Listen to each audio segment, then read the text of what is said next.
Hello guys, magandang araw po sa inyo lahat, magandang umaga, magandang tanghali, magandang hapon, magandang gabi. Ang topic po natin ngayon ay patungkol sa isang uri po ng error coin. Ito po ay error coin ng bansang Malaysia po. At ito po ay nasa 50 cent na kanilang coin. At ang bariyang ito ay meron po itong mint years na 1989 hanggang year 2011. At ang bariyang ito ay 1991, 50 cent.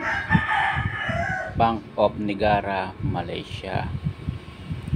At ang bariyang ito ay mayroon pong inscription sa kanyang gilid. Ito po ay Bank na Negara, Malaysia na naka-script po dito sa kanyang gilid na to.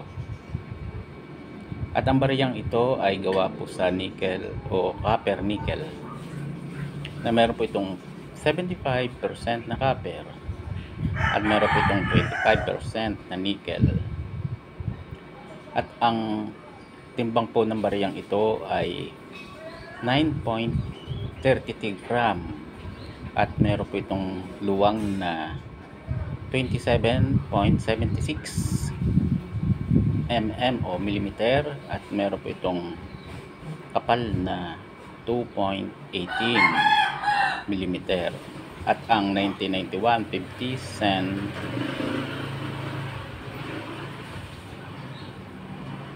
Malaysian coin ay meron po itong 9% mintage value para po sa 1991 yung mint year. At bakit ko po ipinakikita ang bariyang ito? Ang bariyang ito po ay isang uri po ng error coin at ito po ay rotated die error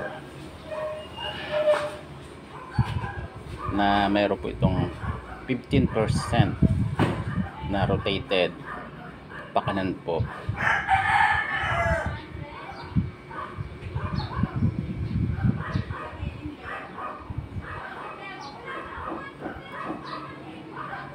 At bakit po nagkakaroon po ng ganitong uri po ng error ang bariya?